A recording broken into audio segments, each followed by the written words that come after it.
Não estamos aqui para chorar o leite derramado, né? Até porque, como diria o Belchior, o novo sempre vem. Bela música, viu?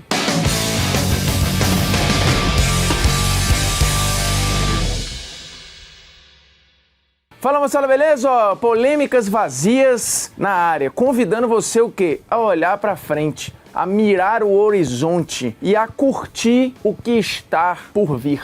Que poético, né? Porque é o seguinte, vai começar tudo de novo, só que diferente. Teremos mais uma edição de Liga dos Campeões da Europa. Dessa vez, sem Messi, sem Cristiano Ronaldo, sem Neymar. E aí você fala, acabou tudo, a Champions faliu, nunca mais eu assisto. Só que eu queria contar pra vocês uma paradinha aqui. A Champions, ela não nasceu só com eles. Ela não nasceu com o Messi, ela não nasceu com o Cristiano Ronaldo, ela não nasceu com o Neymar. A Champions, ela tem uma história muito maior e ela ajudou a fazer esses caras, diga-se de passagem. Então a Champions não nasceu com esses caras. Agora, quando eles nasceram, já tinha a Champions. E eles sonhavam em estar lá porque é o palco é que é pica, o palco é que constrói as figuras e teremos mais palco para novas figuras. Portanto, este Polêmicas Vazias pergunta, o bom ainda tá por vir? A Champions nunca mais será a mesma? Teremos novos Messis e novos Cristianos Ronaldos e novos Neymares? Eu gostaria de lembrar e contextualizar algumas coisas aqui da minha época, tá? Quando o cara fala na minha época, já começou errado, mas eu vou usar o na minha época. Quando eu comecei a ver Liga dos Campeões da Europa, por exemplo, o Real Madrid não ganhava a Champions há mais de 30 anos, tá? O Real tinha ganho ali nos anos 60 e só voltou a ganhar no final dos anos 90. Então assim, eu vi o Real voltar a ganhar uma Champions depois de muito tempo. A minha geração, por exemplo, eu quando comecei a ver Champions, eu só fui ver o Liverpool campeão da Champions em 2005. O Liverpool não ganhava Champions desde 84. Ou seja, 2 décadas sem o Liverpool saber o que era ganhar Champions. O United, por exemplo, que ganhou em 99, só tinha ganho lá atrás. O Barcelona, eu vi o Barcelona ganhar a primeira edição de Liga dos Campeões da Europa, a primeira dele, nos anos 90. E depois deu um salto, só voltou a ganhar em 2006. Então, o que a gente viu com Messi e Cristiano Ronaldo, dessa dominância quase ininterrupta de Barcelona e Real, e aí não necessariamente ganhando todo ano, mas estando toda hora na semifinal, final, semifinal, final. E aí nesse período a gente tá falando da era Messi e Cristiano Ronaldo de 2008 pra cá. E se quiser olhar ali que o Messi começa em 2006, ele já tá na Champions,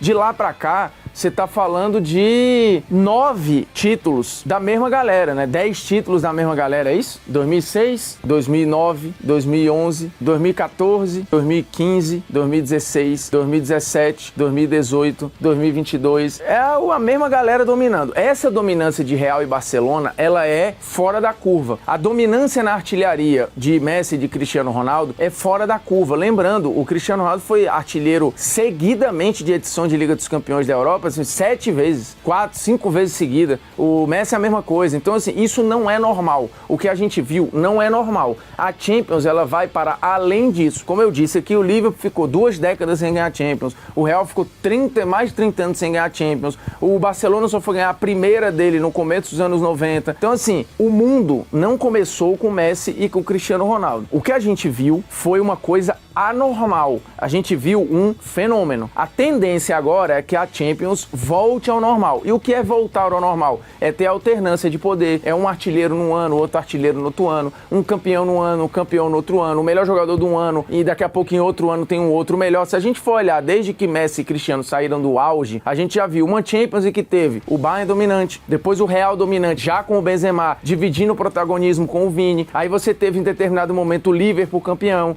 Aí agora você tem o Manchester City com o Haaland sendo o cara da equipe, mas claramente o dono daquilo ali sendo o Guardiola. Inclusive o Guardiola é um ponto pra gente olhar, porque ele pode agora, nesse terreno ainda sem dono, criar uma nova hegemonia. O Guardiola já tem 3 Champions, mas ele pode, com o Manchester City agora, criar uma nova mini era de 2, 3 anos. É possível? É possível. Mas tem boas histórias para se contar já nesta Champions. E a gente olha algumas aqui. Por que tem a foto do Raul ali? Porque a minha geração, na minha época, o Raul e eu vi o Raul se tornar o maior artilheiro da história da Champions com 71 gols. Isso parecia inatingível, absolutamente inatingível. Lembrando que aquela lista tinha o Raul em primeiro lugar, o Van Nistelrooy em segundo lugar, o Henry em terceiro lugar, o Ibra ficava passeando ali, mas depois se consolidou, o Shevchenko, Inzaghi. Essa era a hierarquia e a dominância. Com o Messi e o Cristiano Ronaldo, isso houve uma inversão. O Cristiano assumiu a liderança, o Messi também, só que o Raul, ele passou de primeiro da lista para quinto, porque houve uma atualização. Ele passou de primeiro para quinto, porque além de Cristiano Ronaldo e Messi, você tem Benzema e Lewandowski. E alguns candidatos a artilheiro lá na frente. Tem dois aqui, ó, Mbappé e Haaland. O Mbappé vem de 3 temporadas seguidas já, fazendo 40 gols ou mais, sem ser um camisa 9. Sem ser um camisa 9. E sem ter um time que o leve corriqueiramente a disputar o título. E agora esse novo PSG desperta curiosidade. É uma nova, ótima história para se ver. Esse cidadão aqui, 12 gols na Champions passada. Ele já na idade dele tem mais gols do que tinha Messi, Cristiano Ronaldo, Raul e mó galera. Então a gente tem aqui um potencial candidato a maior artilheiro da história da Champions. Pode ser que ele passe? Pode. Eu já fiz um programa aqui, quais recordes o Haaland vai quebrar do Cristiano Ronaldo. Em gols em fase de grupos, check, é bem possível. Gols no mata-mata, é muito possível. Gols em finais, é embaçado, mas dá pra passar. Recorde em uma só edição, dá pra fazer. E recordes em um jogo só, que não é do Cristiano, mas é do Messi e do Luiz Adriano, ele mostrou que pode fazer porque ele já igualou. Então ele tem 5 gols num jogo só. Então a gente tá falando aqui de uma era que pode ter esses dois caras e mais esse rapaz aqui, que já foi campeão sendo protagonista e continuará provavelmente protagonista do maior clube do mundo durante um bom tempo, agora na companhia do Bellingham, que já chegou jogando uma barbaridade. O que a gente tem de moleque nessa Champions jogando muito é piada. Porque além desses aqui, que ainda são jovens e vão ter hierarquia na Champions aí por 10, 12, 13 anos, tem Musiala, tem Nkunku, tem o Yamal. O Yamal tem 16 anos, tá? O jogador do Barcelona. 16 anos de idade. Szoboszlai, que é novo, acabou de ir pro Liverpool com um potencial gigantesco. O Kvaratskhelia é jovem e a gente não sabe o futuro dele fora do Napoli. Rafael Leão, que joga uma barbaridade. E num futuro muito próximo, nós teremos o Real Madrid mais brasileiro, serelepe, moleque da história, com a chegada do Endrick, somando aos garotos que já estão lá, e o Vitor Roque indo para esse novo potente Barcelona sob o comando do Xavi. Então, assim, tem muitos motivos pro brasileiro ficar de olho, porque o nosso futuro está lá e jogando muito bem. Então a gente vai ter hierarquia mudando, alternância de poder, novos candidatos a artilheiro e donos da competição e novas histórias a serem construídas, porque tem um novo Arsenal doido pra, enfim, ganhar uma Liga dos Campeões. Eu tava vendo odds dos não favoritos, porque o favorito tem lá Bayern, Real Madrid, Barcelona, essa turma aí tá num lugar. Os não favoritos, o mais favorito dos não favoritos é o Arsenal, à frente do PSG, inclusive. Newcastle, que é uma baita história, e os novos italianos tentando o seu lugar ao sol. A Inter vem de uma final, o Milan vem de uma ótima Champions, o Napoli vem de uma temporada de encantamento.